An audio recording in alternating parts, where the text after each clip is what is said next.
Si vous voulez un véhicule électrique similaire à un moteur à combustion interne, je recommande vivement la nouvelle Nexo. Je vais maintenant vous expliquer pourquoi.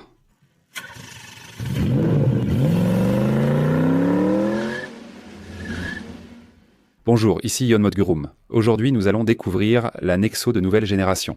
La Nexo est une voiture à hydrogène, n'est-ce pas? Habituellement, quand on pense aux voitures électriques, on pense à des véhicules qu'on recharge longtemps et qui roulent grâce à la batterie chargée. Mais la voiture à hydrogène, c'est différent. Elle provoque une réaction chimique à partir de l'hydrogène et c'est cette réaction qui permet de recharger la batterie électrique. C'est pour cette raison que, même si c'est une voiture électrique, elle ne possède pas une grosse batterie. Ici, c'est le dessous de la Nexo. Il ressemble presque à celui d'un véhicule à moteur thermique classique. Et c'est justement la Nexo qui possède un grand réservoir d'hydrogène à l'arrière. Même appelée voiture électrique, elle présente des différences structurelles. Le principal avantage est que la Nexo électrique ressemble à une voiture thermique. Beaucoup de gens, lorsqu'ils pensent à leur prochaine voiture, se disent que j'aime ou non les voitures électriques, est-ce que je ne devrais pas acheter une voiture électrique la prochaine fois? Après avoir regardé cette vidéo, vous penserez sûrement que la Nexo électrique a aussi ses charmes. Alors, quels sont les atouts du nouveau Nexo? Je vais vous présenter 2 avantages et 2 inconvénients que j'ai découverts plus en détail grâce à un essai longue durée. Pourquoi ai-je affirmé que la Nexo incarne la technologie future de Hyundai et que pour découvrir les innovations à venir, il suffit d'observer la Nexo? Alors, voyons ensemble dès maintenant pourquoi. D'abord, la performance de conduite est essentielle pour une voiture.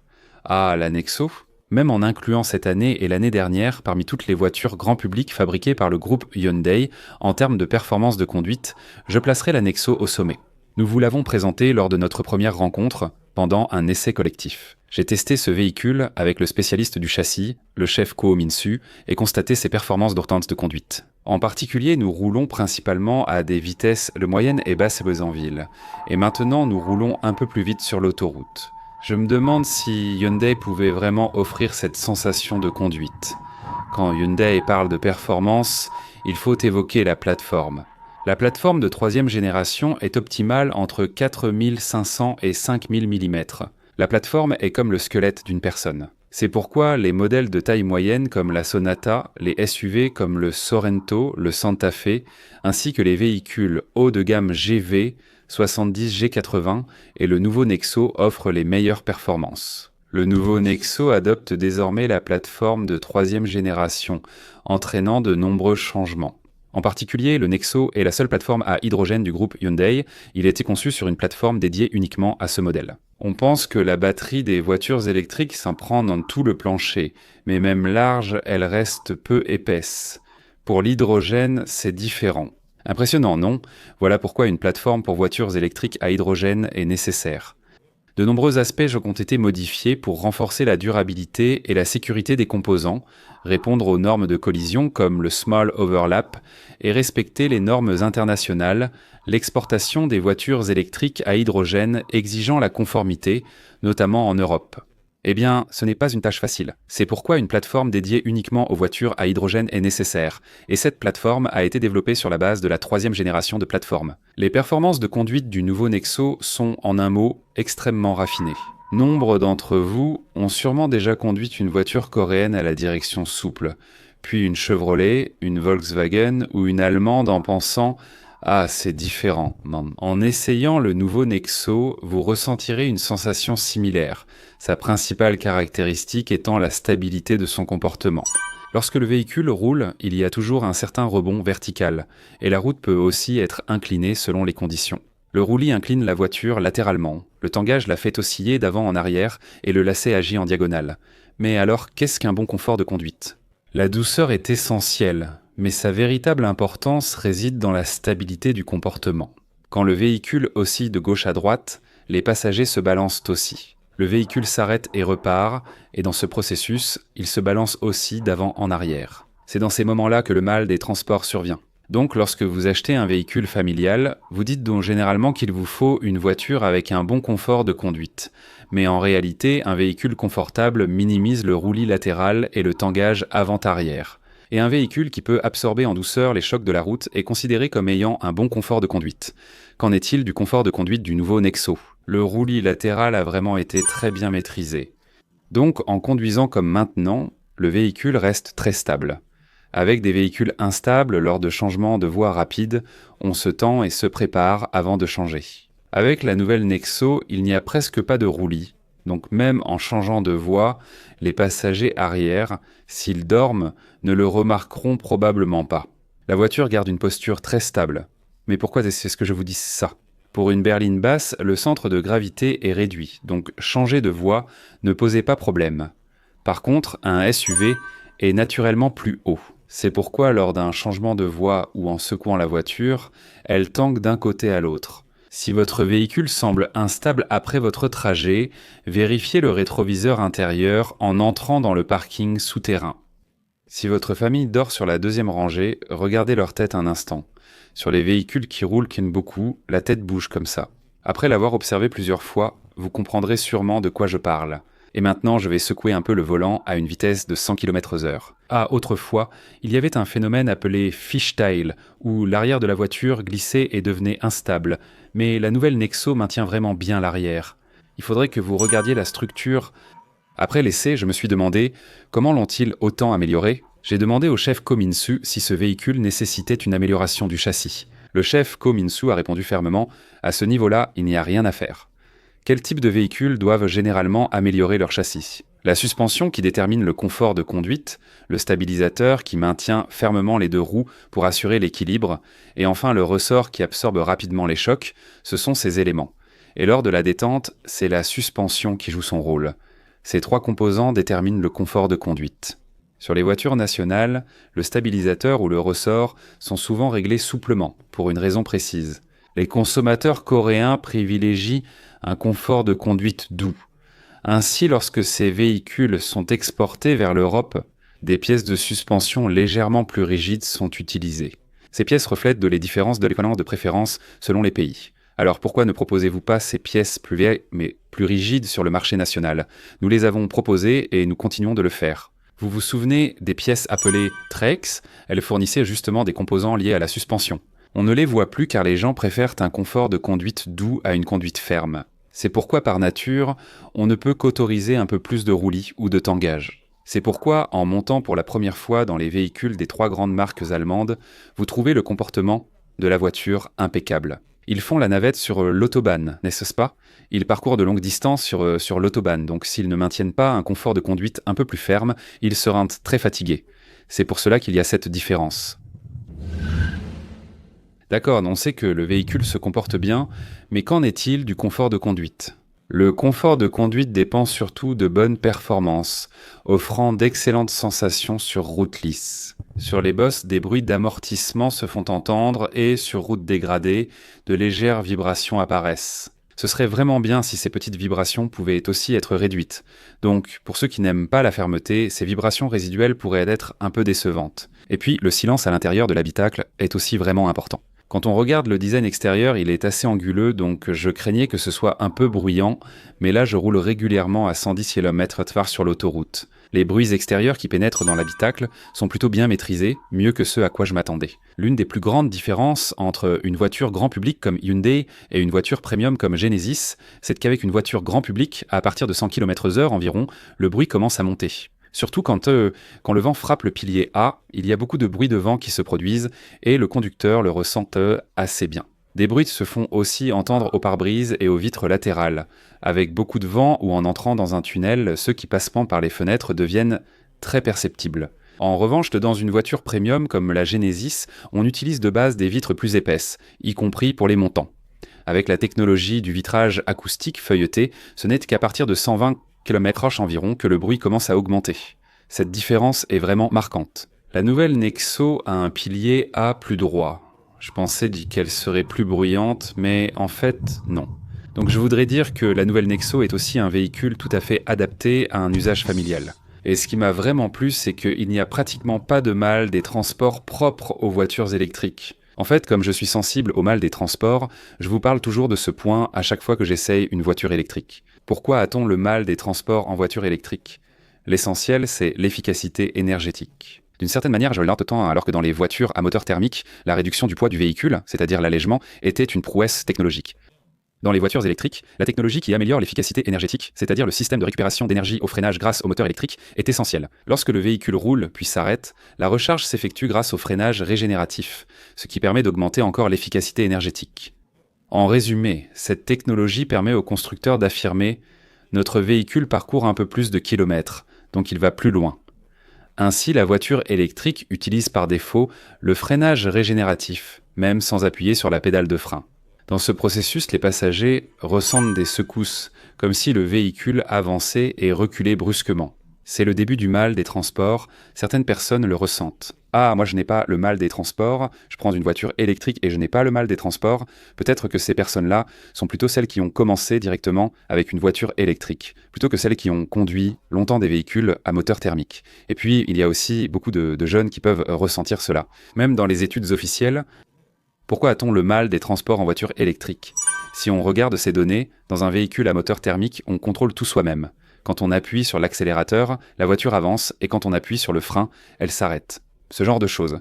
Comme notre cerveau peut anticiper ces choses, cela permet de réduire le mal des transports. Mais le freinage régénératif des voitures électriques n'est pas quelque chose que le cerveau peut anticiper. Comme le cerveau ne peut pas prévoir ce phénomène, le freinage régénératif peut provoquer le mal des transports. Donc, à chaque fois que je monte dans un véhicule, je vous présente des voitures électriques limitant le mal des transports. La nouvelle Nexo, par exemple, ressemble à une voiture thermique car elle n'occasionne presque pas de mal des transports, grâce à son freinage régénératif et à la réaction de l'accélérateur similaires à une thermique. Donc, si je devais acheter une voiture électrique comme prochaine voiture, j'aimerais acheter un véhicule comme la Nexo. Il est cependant essentiel qu'une station de recharge à hydrogène soit proche. Il y a un autre point qui s'est amélioré concernant le confort de conduite. Le confort de conduite s'est amélioré. À chaque sortie d'un nouveau modèle, d'un restylage ou d'un changement complet, il y avait toujours un terme qui revenait concernant l'amélioration du confort de conduite. C'est l'amortisseur à détection de fréquence qui a été appliqué. D'abord appliqué aux véhicules haut de gamme, c'est désormais généralisé à presque tous les véhicules. Je vous ai dit que la Nexo incarne la technologie du futur de Hyundai, car elle est la première à intégrer l'Hydraulic Rebound Stopper. Cette technologie, en coréen, s'appelle la technologie de contrôle des dos d'âne. On a vraiment pu le ressentir en passant rapidement sur des nids de poules profonds, des bosses importantes ou des ralentisseurs. Avant, quand le traitement était lent après un choc, c'était vraiment inconfortable. Si un gros choc met du temps à être absorbé, on le ressent encore plus. Mais grâce à la technologie HRS, ces gros chocs sont atténués. Surtout quand on passe sur un dos d'âne ou que la voiture se tord, il arrive que la tête soit secouée comme ça. Si vous passez par ce genre d'endroit, la technologie que vous remarquerez tout de suite, c'est la technologie HRS. Cette technologie, d'abord utilisée sur la Nexo, sera sans doute adoptée sur la plupart des futurs véhicules. La grandeur se prépare sans doute à un restylage, tout comme le Santa Fe. Ces modèles utilisent aussi la technologie HRS, c'est ce que je voulais vous signaler. Et enfin, les sièges qui complètent le confort de conduite sont un peu fermes. Les sièges au sein ne donnent pas vraiment cette sensation d'envelopper confortablement la taille. Fondamentalement, le confort de conduite est ferme, et il en va de même pour les sièges. Les sièges en sont étroitement liés au confort de conduite, et ils ont à peu près les mêmes caractéristiques. Ces sièges sont aussi un peu fermes. Donc lorsque vous parcourez de longues distances comme maintenant, cela réduit la pression sur le bas du dos. Alors quel est le point négatif ? Le premier, comme je l'ai déjà mentionné, c'est le prix. Avec la sortie du nouveau Nexo, si vous regardez les différentes finitions, même la finition de base n'inclut pas la fonction V2L qui est pourtant considérée comme essentielle sur les voitures électriques. On doit donc choisir une finition supérieure et avec quelques options, le prix dépasse 80 millions de wons. Dès qu'on dépasse 80 millions de wons, on pense naturellement autant acheter une Genesis haut de gamme. Du coup, le prix devient un fardeau, même si bien sûr il y a une raison claire à ce tarif. La voiture à hydrogène comporte de nombreux composants de piles à combustible dans le moteur et des réservoirs d'hydrogène sous le véhicule. Le coût des pièces et modules liés à l'hydrogène dépasse 40 millions de wons. C'est énorme, n'est-ce pas ? Ainsi, en retirant les 40 millions de wons, on obtient le prix de base du véhicule, soit environ 40 millions de wons. Il existe de nombreux avantages écologiques et des subventions nationales et locales. Cela peut varier selon la région où vous habitez, mais cela tourne autour de 35 à 40 millions de wons. C'est pourquoi on peut le comparer à un véhicule dans la gamme des 40 millions de wons. Avec 40 millions de wons, vous pouvez acheter des hybrides comme le Tucson, le Sportage ou les versions de base hybrides du Santa Fe et du Sorento. Prendre ces véhicules comme référence permet de saisir le raffinement et la qualité des matériaux de celui-ci. Cependant, 80 millions de wons restent un prix élevé et difficile à assumer. Donc le premier point regrettable serait le prix. On pourrait penser qu'en tant que constructeur, il pourrait baisser un peu le prix, mais ce n'est pas si simple. Pour les autres voitures grand public de Hyundai, les coûts du tout de production sont réduits grâce à leurs filiales, parce qu'ils peuvent produire en grande quantité. Mais pour les voitures à hydrogène, il n'y a pas beaucoup de pièces liées à l'hydrogène qui peuvent être fabriquées localement par les filiales. C'est pourquoi il est difficile de faire baisser ce prix lui-même. Non, Hyundai ne peut pas renoncer à la voiture à hydrogène, une technologie d'avenir. C'est pourquoi elle fut la première marque à produire en série un tel véhicule. Et puis il y a eu le Tucson 9, bien sûr, ce n'était pas un modèle produit en série, puis la première génération du Nexo, et maintenant nous en sommes déjà à la deuxième génération. Si l'on inclut le Tucson 9, on en est presque à la troisième génération. Hyundai est le seul constructeur à avoir produit en série et lancé une deuxième génération de voitures à hydrogène. On peut dire que c'est un véhicule symbolique destiné à montrer continuellement ces technologies. Et c'est aussi un véhicule que vous devez comprendre et envisager d'acheter. C'est pourquoi le second point déçoit un peu.